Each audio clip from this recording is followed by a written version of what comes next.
Yes, you can. So we're going to talk about ransomware resilience today for our security practitioners and SOC leaders. My name is Neelima. I am VP Products for Cybersecurity at Zscaler. And with me, I have... Hello, everyone. This is Jithin Nair. I'm the Senior Manager for the Security Research Team with Zscaler. All right, so as we go into the deck, the first thing that we want to talk about some 2023 ransomware trends. What we saw was 55% year-over-year growth in ransomware activity compared to 2022 and 2023. 8 of the 11 ransomware attacks happened as they were reused as ransomware as a service model. We saw the health sector followed by the manufacturing sector most impacted due to these attacks. And the two main families which contributed the most to these attacks were Lockbit and Alpha 3.0. Some of you might have heard about the Lockbit writer. There was news about him yesterday. What the number that we have there is actually slightly less. What was written was 2,500 plus companies impacted with over 500 million plus stolen as or taken as ransom by the Lockbit actor. Now, we're also seeing, because of this, 3 sort of semi-trends in between. The first is the rise of affiliate programs that serve as initial access brokers. So what these actors do is they sell initial access to the target organizations in exchange for commission. They really don't go inside the organization, but they will sell access to it. The second trend that we saw was the rise of supply chain attacks. Now, why supply chain attacks? Because the impact is on far greater victims, and they can bypass traditional security layers very easily because of the implicit trust in third party. The third trend that we saw was encryption-less extortion. What this really means is that in 2022, based on our research, what we saw is the actors would actually encrypt and disrupt the business.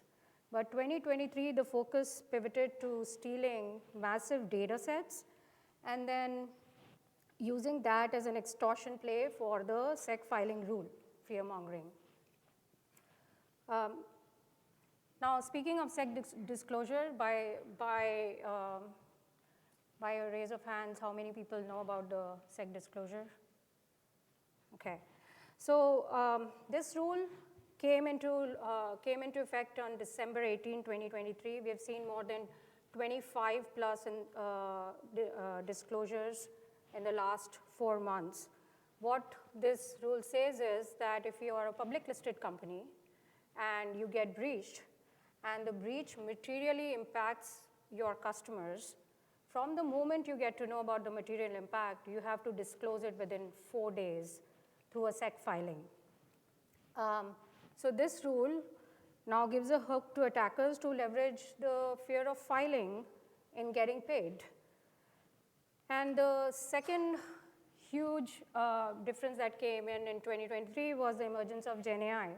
We all know the impact of that. It will help us become way more productive. Security companies, vendors like us, are using it to actually improve our protection layers. But then also it is helping the actors create variations of attack sequences, which we have seen bypass even behavioral signature patterns very, very easily. Finally, the dark side of this ruling. We've seen some actors use it to do the extortion as well, right? So Black Cat filed a SEC complaint against their alleged victim, a really prominent healthcare vendor, for not complying with the 4-day SEC ruling, and that conversation is still going on if you're following that thread. Right.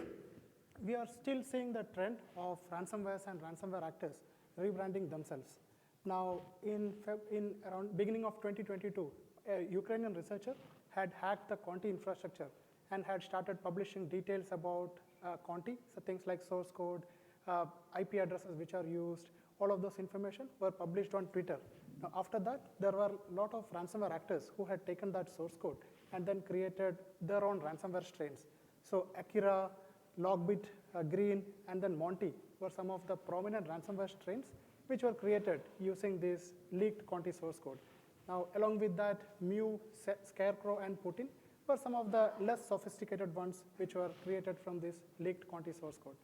Recently, we have started seeing that these ransomware actors, they have started to move away from this leaked Conti source code, and they have started using others, like Logbit Black was one of the builder we have started seeing recently, which are used by these ransomware actors. Now, another reason why these ransomware brands and ransomware groups would rebrand themselves is due to the sanctions which are applied by various governments. Now, once a ransomware group has been sanctioned, there cannot be any business with that particular ransomware group, which means that if an organization is hit, they cannot make any kind of payments to that particular ransomware group. So as to evade this particular scenario, what these ransomware actors would do is they would stop the service, they would spin up new infrastructure, and then call themselves with a new name and come up as a new service or a new ransomware group. It's as simple as that to bypass this particular scenario. Now, along with that, we were also seeing some trend towards the programming languages which were used in the development of these ransomware families. Now, traditionally, low-level programming languages like C and C++ were used by these ransomware actors for the development of ransomwares. But recently, advanced languages like Golang, then Rust were used by these ransomware actors. Now, what is the benefit of using these programming languages like Golang and Rust? They offer a lot of added advantages for the development of these ransomwares. So there are options from Rust like cross-platform compatibility, then performance optimization, support for third-party libraries, and even the binaries which are compiled using Rust and Golang. It is more time-consuming and difficult to reverse engineer. Now, let's take a look at how a ransomware infection happens by taking the analogy of how robbers would try to rob a bank. Now, for robbing a bank, the first step is to identify a potential bank or a branch which they want to target. Now, the main idea or the main objective of this particular step is to find a potential bank or a branch which has the most potential of cash and other important assets. Now, once they identify the target, in the second step, they would try to break in using a weak entry point. And once they are able to get inside the perimeter, they would search for the cache safe, and then finally, they would take the cache and then escape in a vehicle.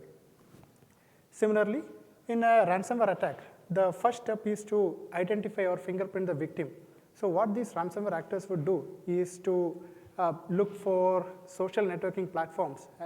So things like LinkedIn or Google searches are used to fingerprint and identify a potential victim.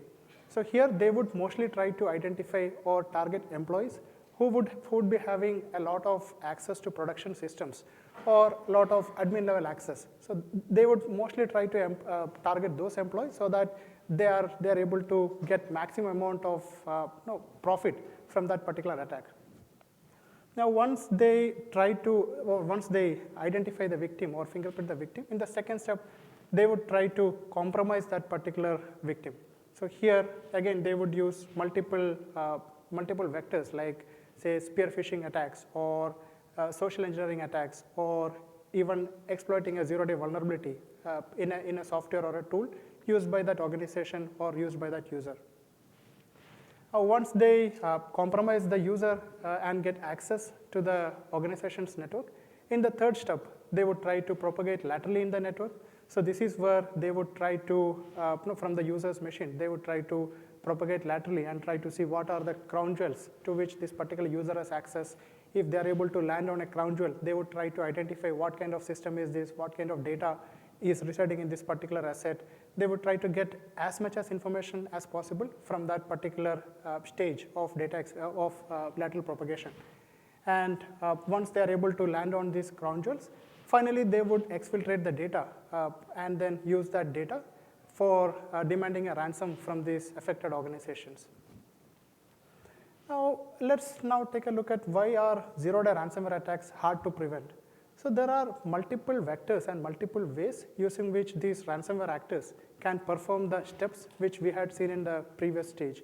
So in the initial stage, which is where the ransomware actors would be trying to fingerprint the victim, there are multiple ways to do that, some of which would even lie beyond the scope or visibility of an organization. Say, for example, if a threat actor is trying to use LinkedIn to try and fingerprint who are the employees present inside a particular organization, what kind of roles do they have, what are their details, contact details. So all of those information can be obtained from things like social networking platforms like LinkedIn, or even through Google searches. Now, once they identify the potential victim, in the second step, they would try to compromise. Again, here also, they can use spear phishing emails. So you would see a lot of cases where employees would be receiving these spam emails or targeted spear phishing emails, which have I would say, a campaign-like behavior. So they would be having a banner which would be belonging to that particular organization and contents which would be used by the employees of that particular organization. Now here, in this stage, these attackers, they may also try to exploit a zero-day vulnerability. So even if we have a lot of security softwares installed, there are possibility that these security softwares may not detect that particular attack, since it's completely a zero-day and unknown to that particular security vendor. Now, once the user is compromised, in the next stage, they would try to move laterally. So here again, the main objective is to land on an Active Directory domain controller or one of the crown jewels belonging to that particular organization. The main objective again here is to get the data which has the maximum potential of value. And once they are able to land on this, again for exfiltration, there are multiple vectors available.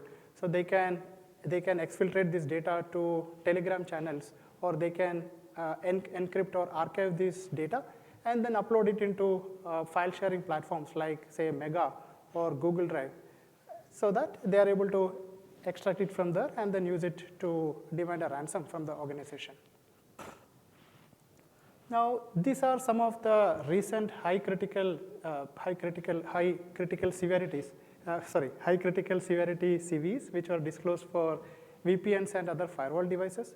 Now, these CVs, this basically points out to a inherent flaw in the security architecture for these VPNs and other firewall devices.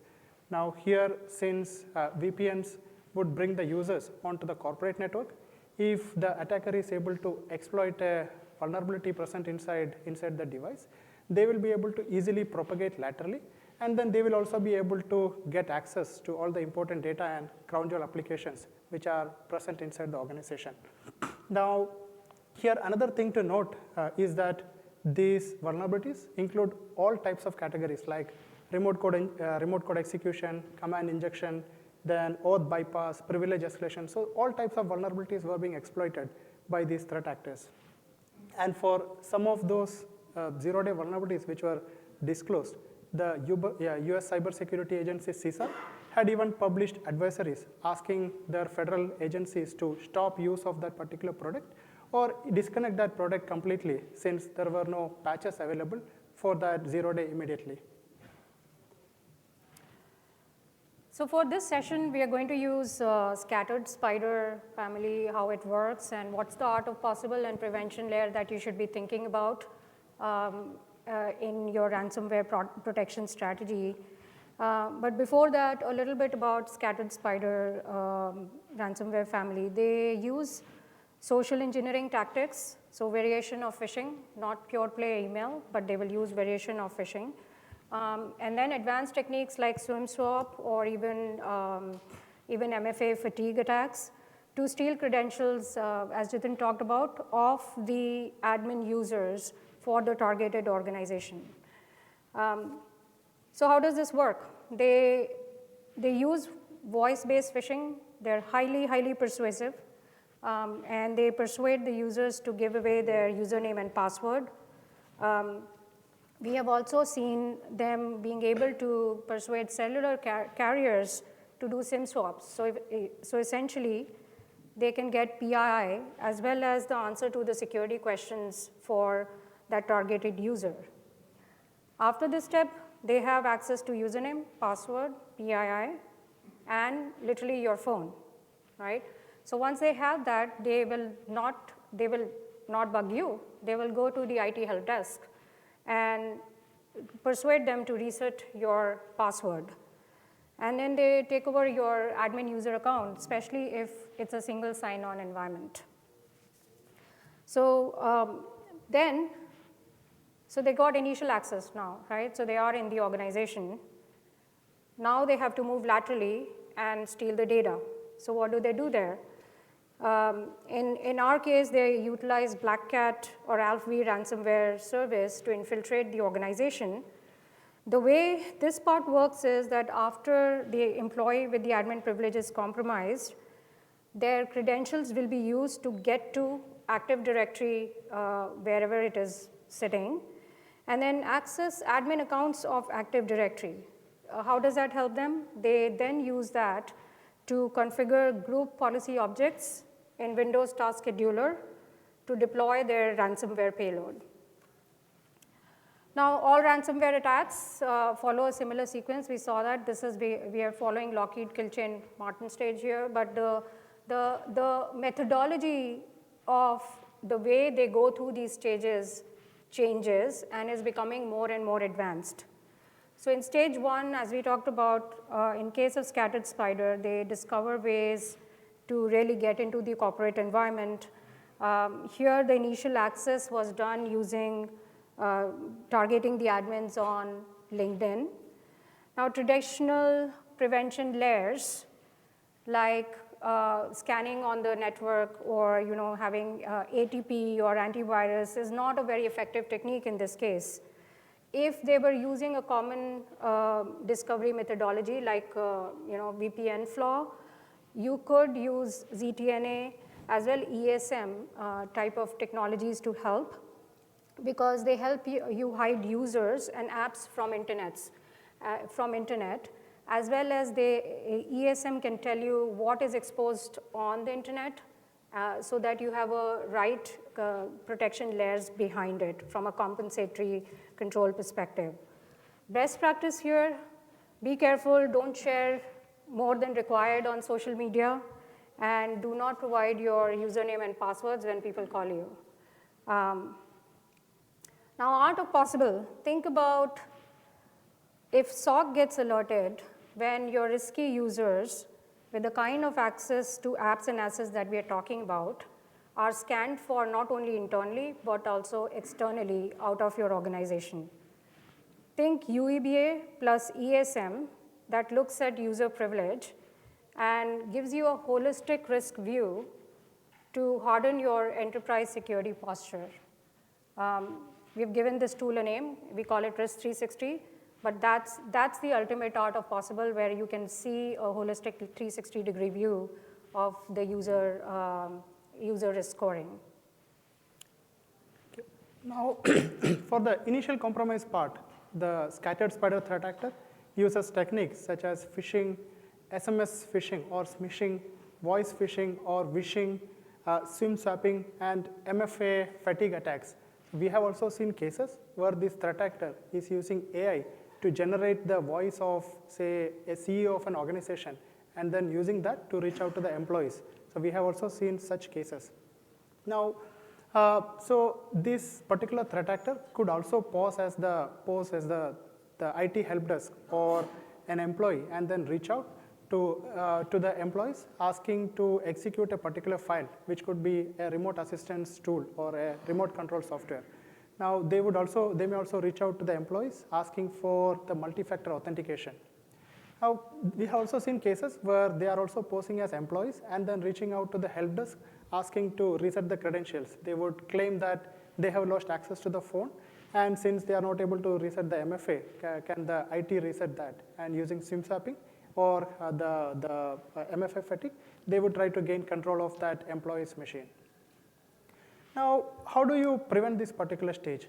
Well, social engineering attacks, they can be detected and stopped by well-trained staff, well, in most of the cases. Now, you can also employ policies where you are enforcing that employees or IT personnel or help desk do not give important information to people calling from unknown numbers. So you can even ask the IT or help desk to basically hang up the phone and then call to that employee's particular cell phone so as to make sure that he is speaking to the correct personnel. Now, another option here is to implement FIDO2 based and hardware token based multi-factor authentication mechanism, which are not susceptible to the attack techniques used by scattered spider. So these MFA related mechanism would not be easily bypassed, and any kind of SIM swapping or say phishing related attacks can be prevented using these MFA tokens. Now, what is the art of possible here? Well, you can basically train your employees regularly through simulated phishing as well as social engineering attacks so that the employees are aware of the techniques which are used by these threat actors. Well, as the saying goes, being social engineered red hat should always be on for the employees. Now, after the initial compromise, the next stage is the lateral propagation. Now, here, scattered spider uses legitimate and genuine remote assistant tools as well as other tools for this lateral propagation part. So we have seen them using tools like Mimikatz, ConnectWise, Screen Connect, AnyDesk, etc. for gaining the remote control of an organization, remote control of a system, and then using that for the lateral propagation part. Now, here the main purpose or main objective of this threat actor would be to enumerate the victim, perform discovery of crown jewels, and then exfiltrate code repositories, code signing certificates, and then source code from a particular system or an organization. We have also seen this particular threat actor using malware families like Avemaria, Raccoon Stealer, and Vidar Stealer for the data exfiltration as well as the credential theft purpose. Now, how do you prevent this particular stage? Well, you should design a layered strategy here so as to prevent any kind of lateral propagation. You can segment the Active Directory so that even if the threat actor is able to infiltrate into the network, you are able to stop, or you will make it difficult for the threat actor to get to the Active Directory domain controller. You should also deploy any kind of Active Directory deception decoys so that if a threat actor tries to propagate laterally, inadvertently or unknowingly, these ransomware actors or these threat actors, they would land on the deception decoy, where the deception decoy would be generating a lot of signals and alerts for the SOC to consume. So you might be alerted of a potential threat actor activity in your network using this particular approach. You can also use ITDR, a combination of ITDR and app protection for preventing any kind of lateral propagation too. Now, along with that, you should also be doing a review of the logs for any kind of unauthorized remote assistance tools or remote assistance software activity inside your network. Now, what is the art of possible in this scenario? Well, a tool like Breach Predictor can generate a threat score whenever a deception decoy gets a hit. So this tool, the Breach Predictor tool, can also generate forward-looking activities which will show what is going to happen in the next stage of this attack if, say, we are seeing stage 1 or stage 2 of this particular attack kill chain. And you can even use that information for adding coverage for the later stages of this particular attack kill chain. So once the actors have access, the goal is to persist. And in this case, it's really creative way to persist. What they do is they register their own MFA token to federate identity provider to activate account linking. What does this give them? They keep access to the account even if password is changed from there on. They also leverage endpoint remote shell capabilities to install remote management software for persistence. So basically live in the identity world, live in the endpoint world, so that you have two pathways to persist. Now, this stage can be stopped for known methodologies through ADP, sandbox, endpoint protection. But if they use a new methodology like they used on the identity layer, all bets are off from there on, right?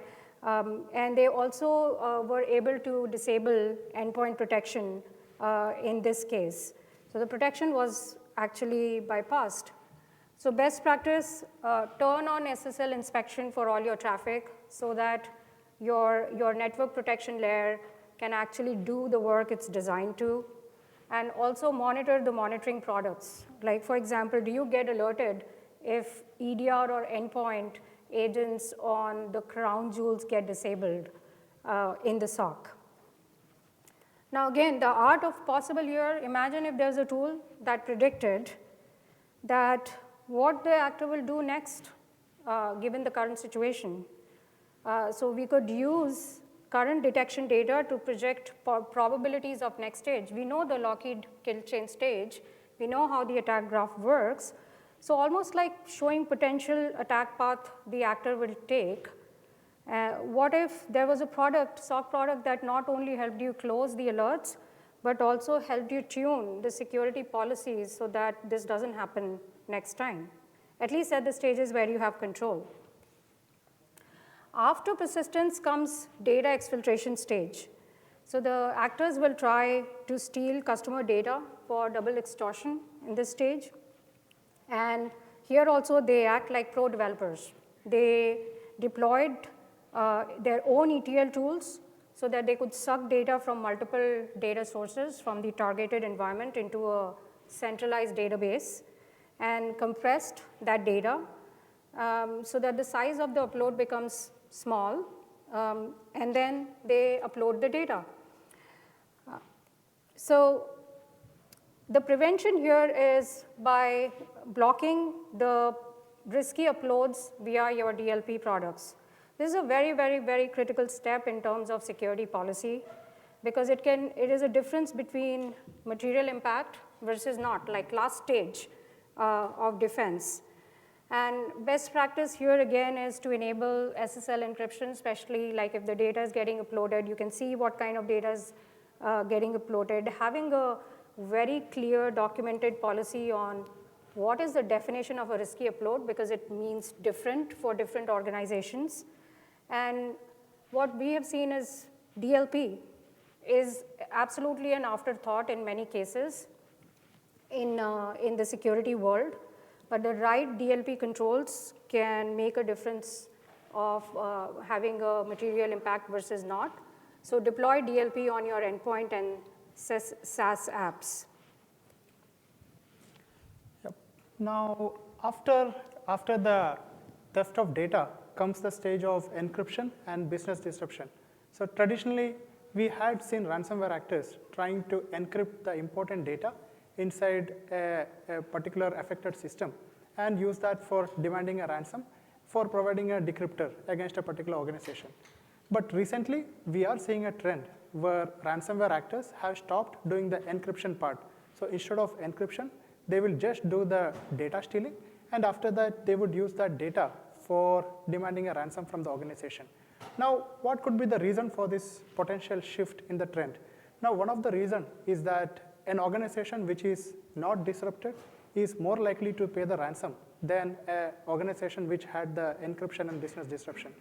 Now, the organization can also fear that since ransomware actors have access to my data and then they have access to the critical systems, they can even perform the encryption if I don't pay this particular amount of ransom.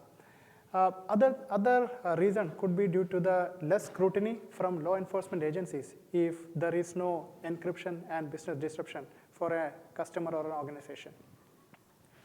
Now, what are some of the steps which can be done to prevent this particular stage? Well, once these ransomware actors or threat actors have access to critical systems, there is very less you can do to prevent the encryption part, but at least you should have a response plan in case of an attack, like a scattered spider attack. And then this particular response plan should also have procedures for containment, eradication, recovery, and communication. So what plans and what steps should be taken in case of an attack which happens in your network? Now, what is the art of possible here? So again, the art of possible in this case is a breach prediction modeling tool which would try to capture what is happening, try to learn from that particular attack campaign, and then add signatures automatically so that whenever a similar attack happens, the tool, the breach predictor tool, it is able to add coverage and then detect and prevent an attack from happening inside your network. Now, we have introduced two art of possible concepts here. So we want to take a few minutes to discuss these two concepts. The first concept is Risk 360. Now, Risk 360, it's a powerful risk quantification and visualization framework.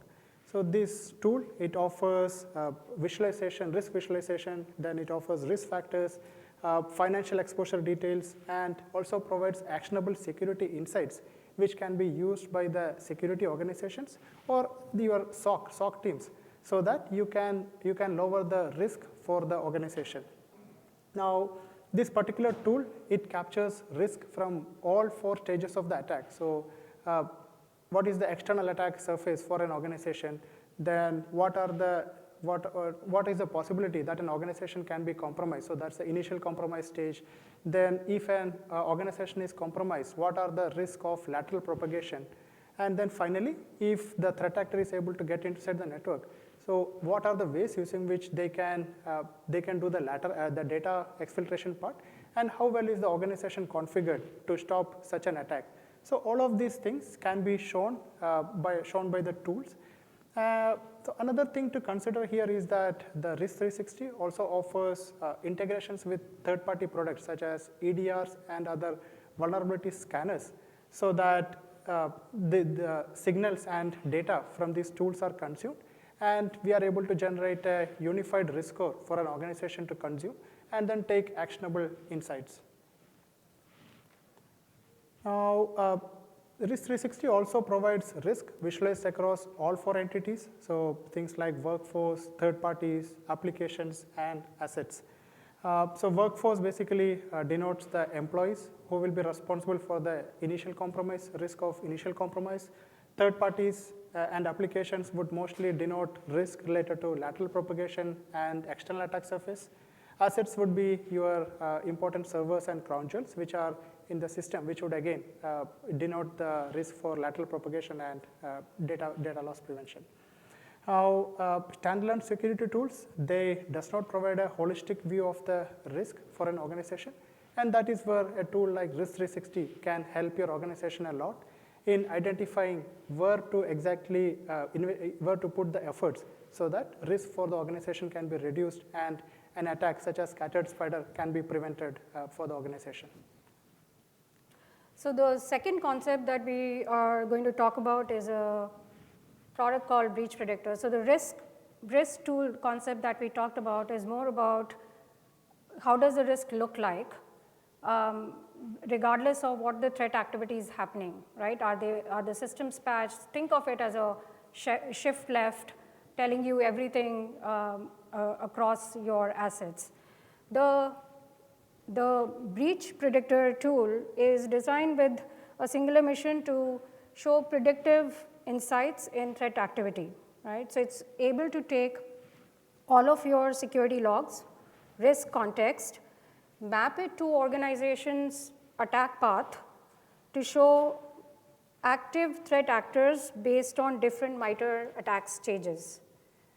The way it works is it leverages ML algorithms to analyze Zscaler and third-party security logs and put it in an attack graph modeling data set to show like what are the emerging threats that are coming into your organization. And eventually this modeling can go not only to your known attack families, but also variations of those attack families in this. The value, it provides crucial time to fortify your defenses if you know if there is an attack happening in your organization. So as we come to the end of the slides, some of the high impact actions you can take to improve your security posture. Number 1, put your applications behind ZTNA or Zero Trust Exchange. They should not be exposed to the internet. Hide them from the internet, pure and simple. That cuts down almost 95 to 98% of your exposure if you deploy it for your corporation. Number 2, implement user to app segmentation. north, south, east, west, implement risk-based user policies, look at products that understand risk-based policies, especially at a user context level, deploy negative trust products like deception. They are the only ones who don't rely on signatures. Number 3, deploy FIDO-based MFA for your crown jewels, application access, and production environment. Number 4, restrict data transfer to unapproved and uncategorized destinations, specifically from critical users who have admin privileges. They should not be able to do that at all. Number 5, security awareness training, frequently updated for your help desk and critical users. Finally, apply what you have learned today, right? Visit testmydefenses.com to evaluate if you have any open exposures today.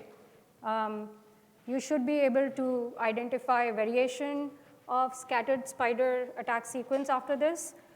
Understand the SEC filing requirements if there is an impact on your organization based on that. Identify your crown jewels and deploy DLP.